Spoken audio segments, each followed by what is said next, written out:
Ce permis permet de conduire des véhicules de plus de 3,5 tonnes jusqu'à 7,5 tonnes. Il faut compter un coût de 850 € hors taxe pour ce permis C1. La formation pour le permis C1 dure en moyenne 35 heures.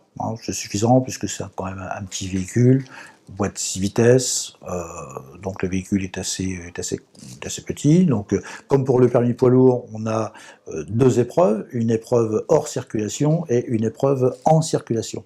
L'épreuve hors circulation consiste à un examen sur piste, avec donc une vérification du véhicule, des questions de sécurité, questions écrites, puisqu'il n'y a pas de questions orales au niveau de cet examen, et une épreuve de maniabilité. Lorsque l'épreuve hors circulation est favorable, le candidat peut accéder à l'épreuve en circulation. Pas le même jour, il faut que ce soit deux jours différents.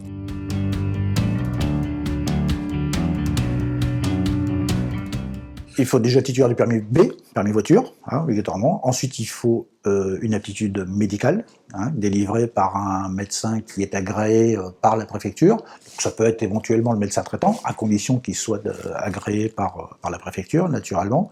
Donc, cette aptitude médicale est à renouveler ensuite tous les 5 ans pour les gens de moins de 60 ans. Ensuite, pour les personnes de 60 à 76 ans, ce sera tous les 2 ans, et au-delà de 76 ans, c'est tous les ans.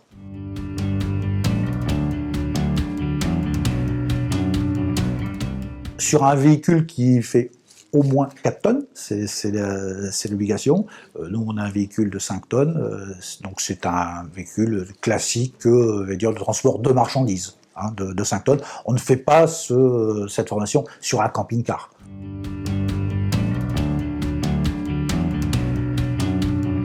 La peur de louper l'examen. On refait un permis de conduire. Si on a plus de 50 permis de conduire, il faut repasser le code voiture qui fait peur à tout le monde. Tous nos candidats, quel que soit le permis C1, C, CE, D. La crainte, c'est pas de conduire le camion, c'est pas la partie poids lourd en elle-même, c'est le code voiture. Alors qu'ils conduisent des voitures depuis des années déjà. Donc il y a cette crainte-là qui existe également.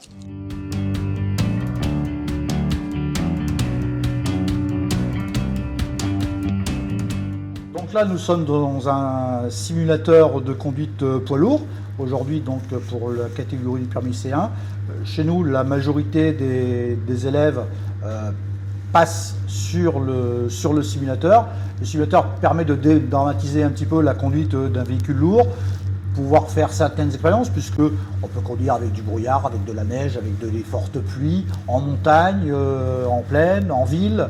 Donc, tout l'intérêt du simulateur.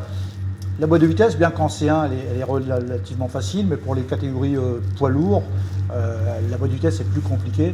Et à partir de là, il est intéressant de savoir manœuvrer cette boîte de vitesse avant de prendre la route.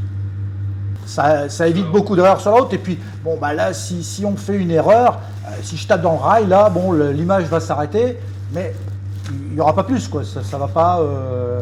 Il n'y aura pas de blessés. Il n'y aura pas de tôle esquintée, ce qui fait que